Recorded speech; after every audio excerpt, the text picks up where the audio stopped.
Our eyes are not viewers, they're also projectors that are running a second story over the picture that we see in front of us all the time. Fear is writing that script, and the working title is, I'll Never Be Enough. Now you're gonna look at a person like me and say, how could we ever hope to reach those kind of heights, Jim? How can we make a painting that's too big for our home? How do you fly so high without a special breathing apparatus? This is the voice of the ego. And if you listen to it, there will always be someone who's doing better than you. No matter what you gain, ego will not let you rest. It will tell you that you cannot stop until you've left an indelible mark on the earth, until you've achieved immortality. How tricky is this ego that it would tempt us with the promise of something we already possess? My goal was to be a leading man, and I was told many times by managers and agents and studio executives that this would never happen, that someone with an accent like me has never become a real leading man and a big star in America, that Americans like to hear people who sound like John Wayne or like Clint Eastwood, but not like me. And also that my body is way too big, that I'm too large. And so here all of a sudden is Conan the Barbarian, where my accent was welcome because I talked different than everyone else, and it looked like from some prehistoric time, and the body looked like an action hero. But in those days, there was no actor around that ever could play that role. So here was me. So all of a sudden, there's two things that they always were complaining about and said that would never make you a star. All of this became an asset rather than a liability. So I proved to the world again, never listen to the naysayers and always just plow ahead and do exactly what is your vision. Trying different things, you got to have some acceptance of failure, as you were alluding to earlier. Failure must be an option. If failure is not an option, it's going to result in extremely conservative choices, and you may get something even worse than lack of innovation. Things may go backwards. If what you really want is you want reward and punishment to be proportionate to the actions that you seek. So if what you're seeking is innovation, then you should reward success and innovation. There should be minor consequences for trying and failing. There should be minor. With significant rewards for trying and succeeding, minor consequences for trying and not succeeding, and major negative consequences for not trying. I'm genuinely happy. I'm happy. And I'm not happy just because of the success. The success acts as a bonus. So everything else from the outside that comes in, you're throwing shit at a bubble that can't be popped. It's a force field around me. Yeah. It's a force field around me because what really matters, loves me wholeheartedly. And when you have that and you understand that, you're unbreakable. If you've never felt that, if you have no idea what that feels like, then it's easy to shake you. That's why some people are easily broken. Being broken is not a hard thing.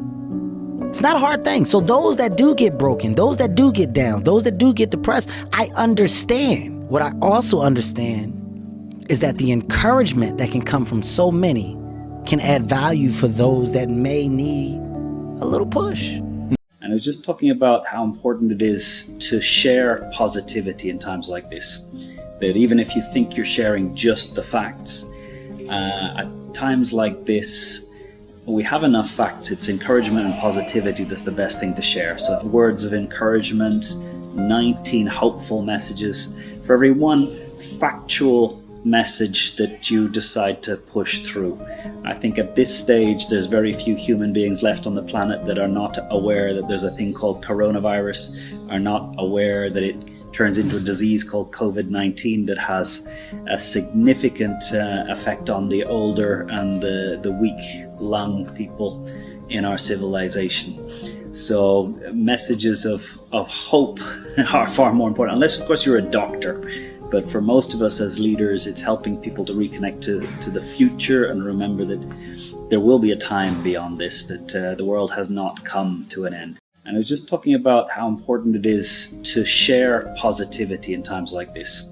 That even if you think you're sharing just the facts, at times like this, we have enough facts. It's encouragement and positivity that's the best thing to share. So words of encouragement, 19 hopeful messages. For every one factual message that you decide to push through.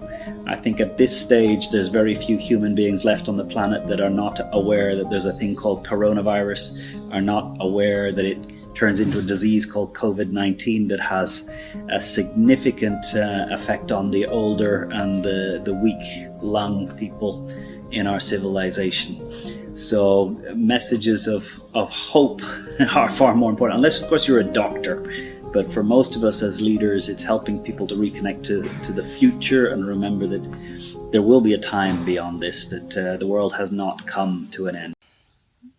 It's just been the through line through so much of my life. Yeah.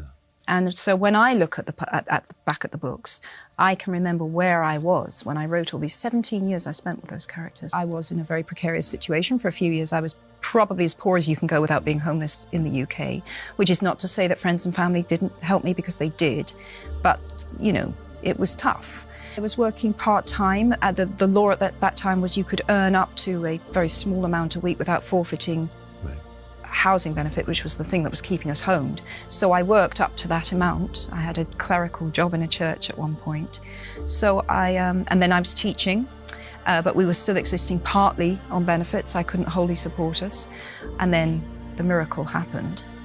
Harry was published, and we really didn't look back. After a few months, it changed my life. But that period of my life was a formative experience for me. And we got this movie we're doing with Denzel Washington. You want to go down and check it out? It's in LA. And I said, yeah, I would love to go see it. And I went down there to hang out, and the director, Antoine Fuqua, came over to me and said, hey, you want to be in this movie? Now, he didn't even know I was an actor. He didn't even know what I was doing. It was crazy. I said, yeah. He said, take your shirt off, go up to the roof. And I'm the guy that's basically flipping pigeons in Training Day. And what happened was I came back every day for 2 weeks while they were shooting that scene, and he would place me in different spots. And I didn't get any money. I was just an extra, and I ended up in one of the most iconic scenes in movie history. And you gotta understand, I was happy. For me, doing Training Day, it helped me realize that I had to do everything for the love. I didn't get any money for Training Day, but it was so satisfying. I'm part of something bigger than myself. This story is so important and so incredible. What do they say to you? They make fun of my nose. They call me ugly. They say I have no friends. What'd they do to you at lunch? Poured milk on me and put a hand down my clothes. Threw bread at me.